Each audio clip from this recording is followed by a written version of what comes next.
Hi friends, Bhushan GS classes में आपका स्वागत है।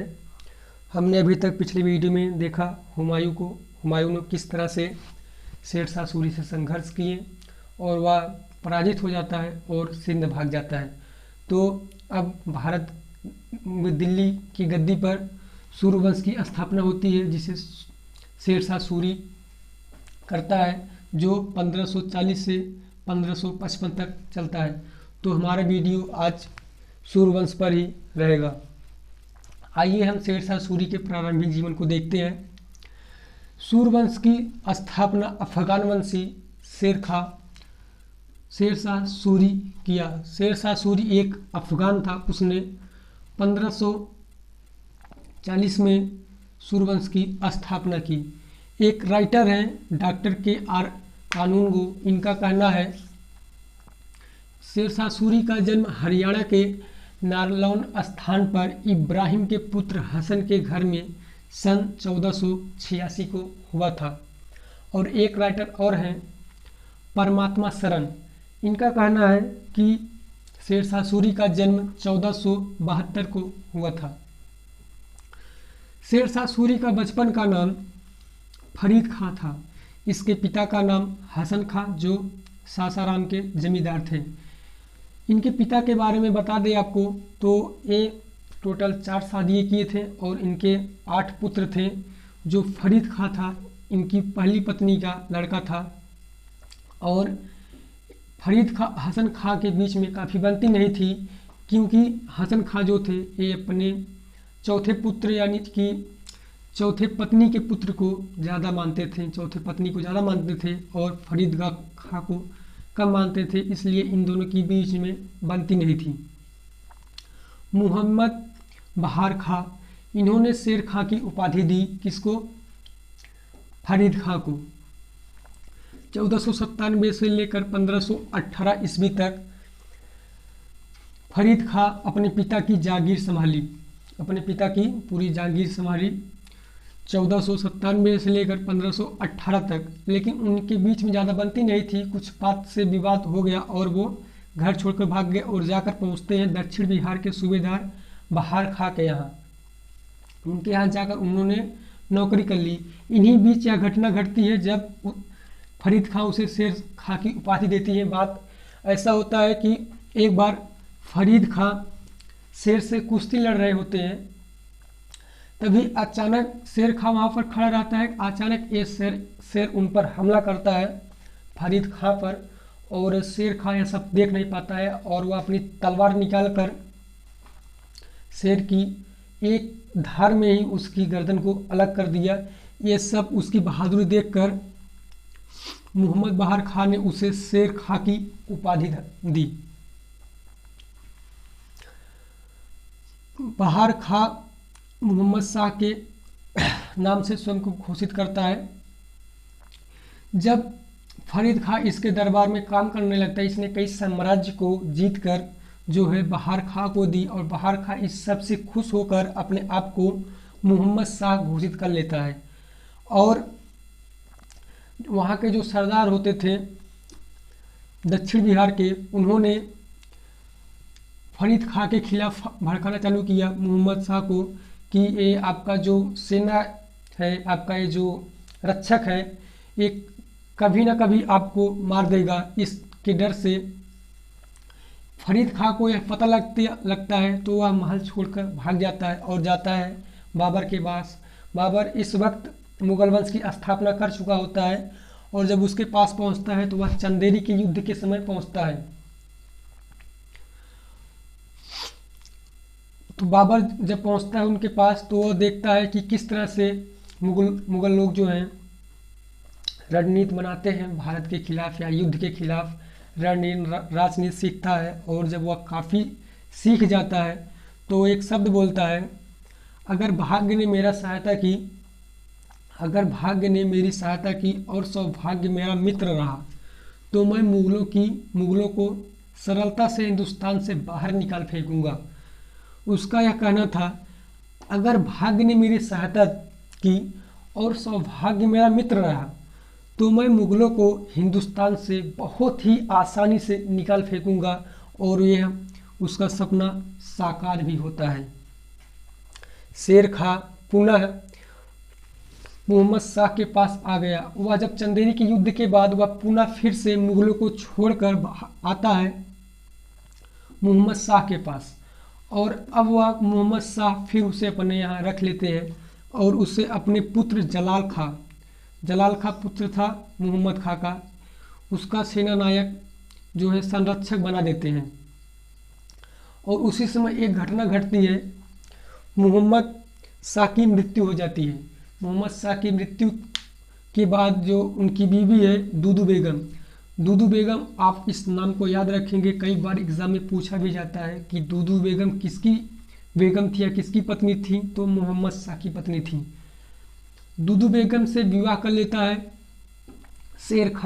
शेर खां के विवाह करने के बाद जो इसका लड़का होता है जलाल खां का यह संरक्षक और प्रधान बन जाता है।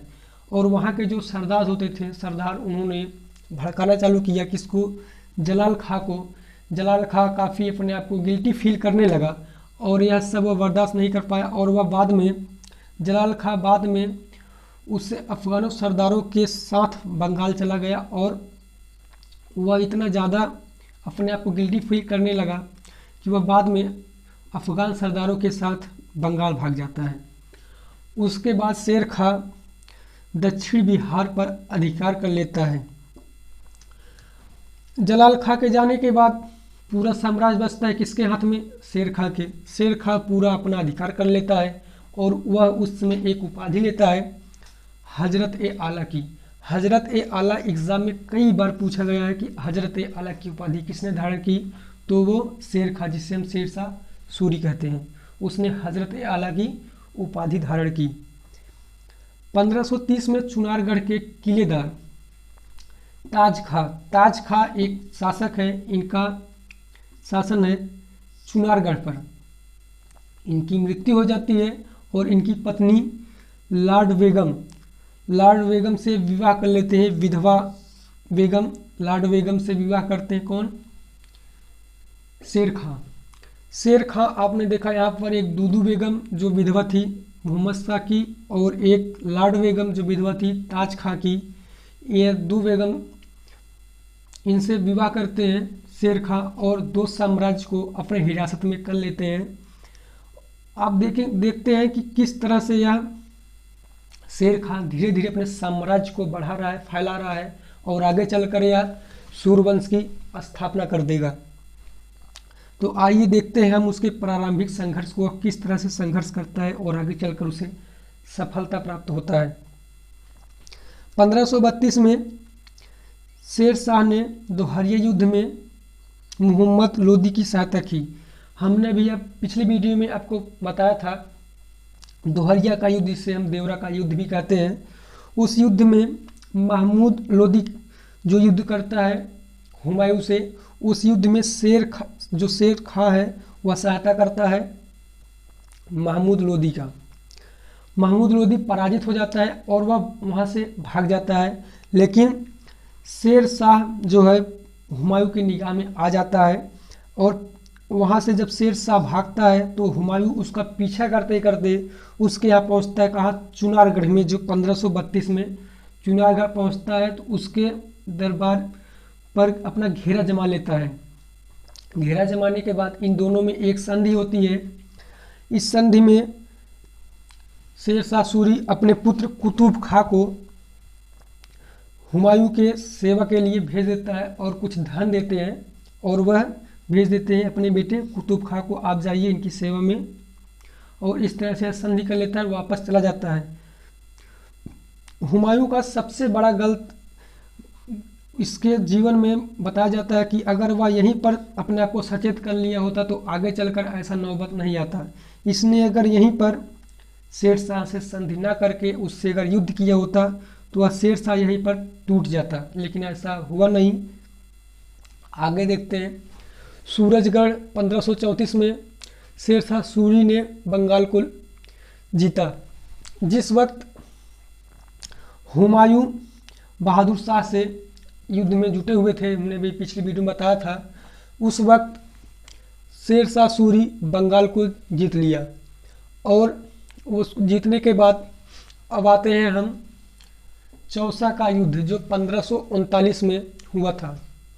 हमने पिछले वीडियो में आपको बताया था कि चौसा का युद्ध हुमायूं और शेरशाह के बीच में हुआ था।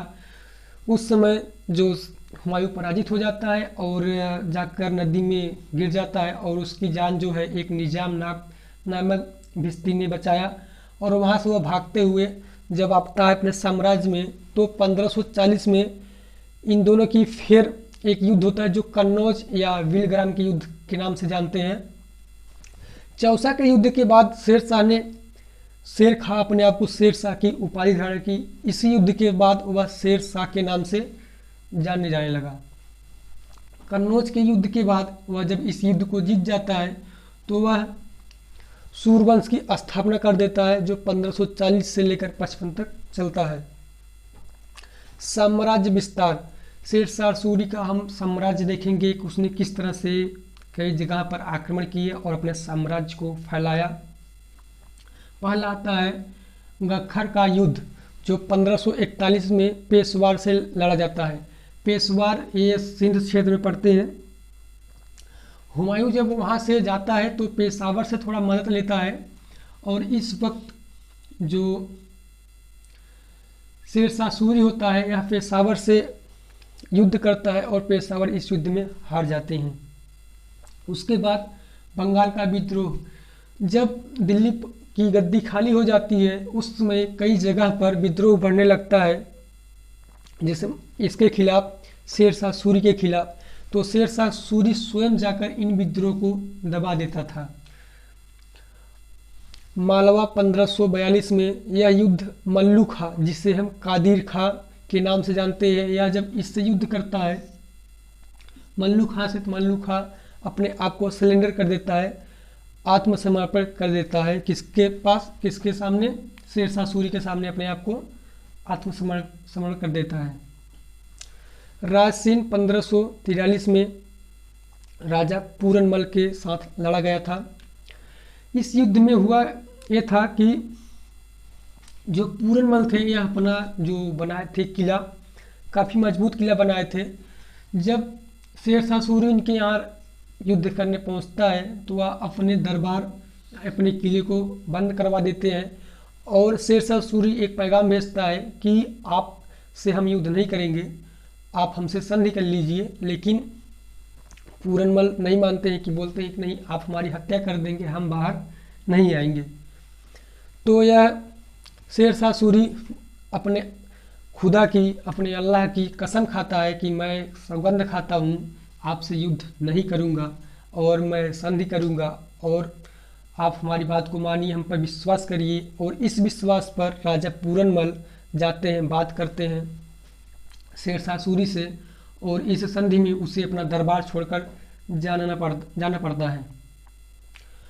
और बताया जाता है कि रात के वक्त में जब पूरनमल कहीं पर अपना डेरा जमा कर वहाँ पर टिके हुए होते हैं तो यह शेरशाह सूरी उन पर हमला करवा देता है और उनको सबको मरवा देता है।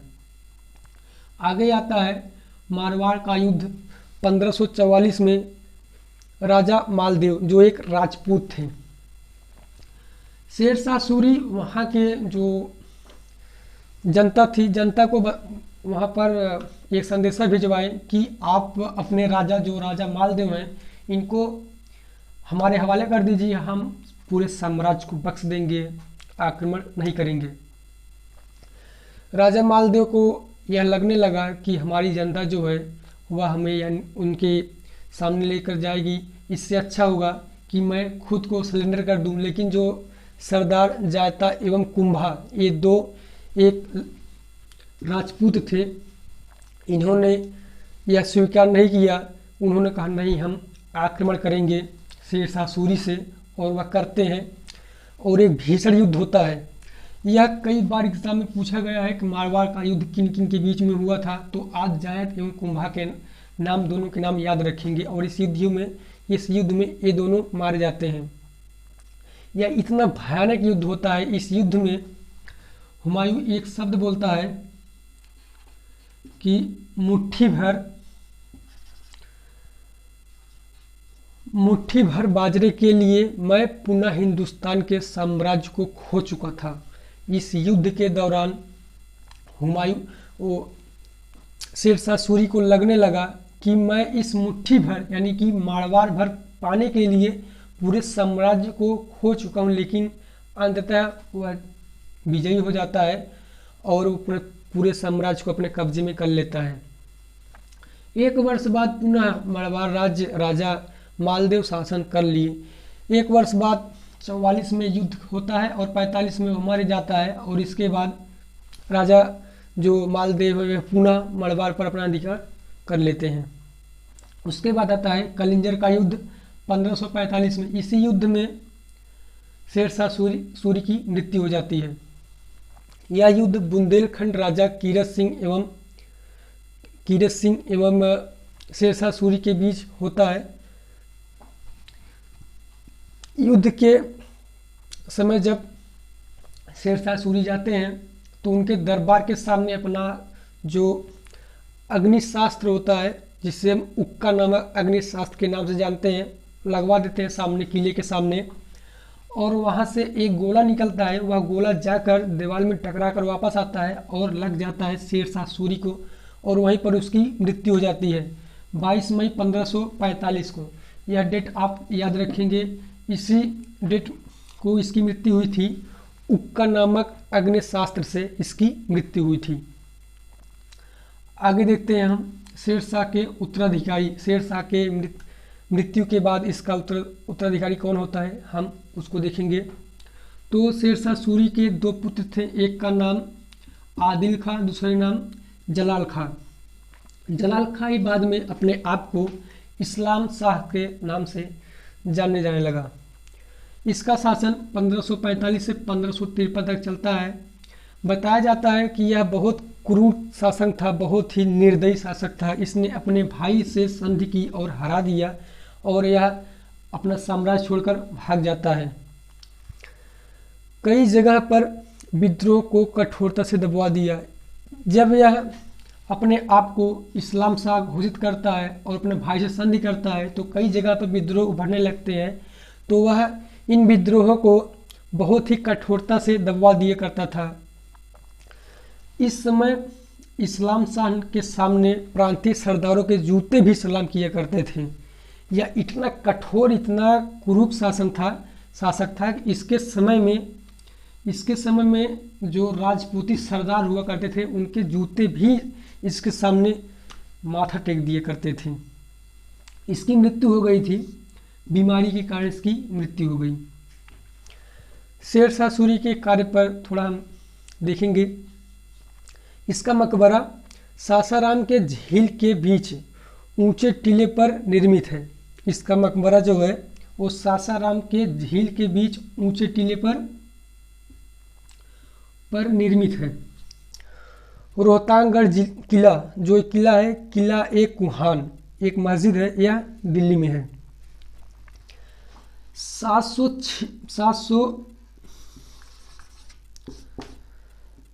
778 ग्राम ग्रेन का या चांदी का सिक्का चलवाया था, जिसे हम अगर कई बार एग्जाम में पूछा जाता है कि पहली बार भारत में रुपया किसने चलवाया, तो शेरशाह सूरी ने भारत में रुपए चलवाए और इसने 380 ग्रेन का तांबे का सिक्का भी चलवाया और रोहतांगगढ़ के दुर्ग एवं कन्नौज के स्थान पर शेरसूर नामक नगर की स्थापना की।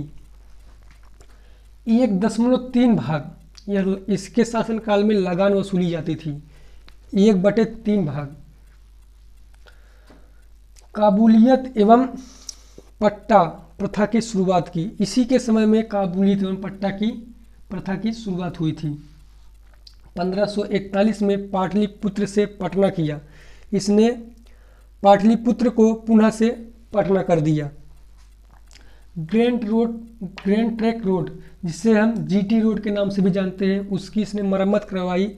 कई किताबों में लिखा गया कि ग्रैंड ट्रंक रोड की मरम्मत या फिर जो रोड लाइन बिछी है इसी ने करवाई थी।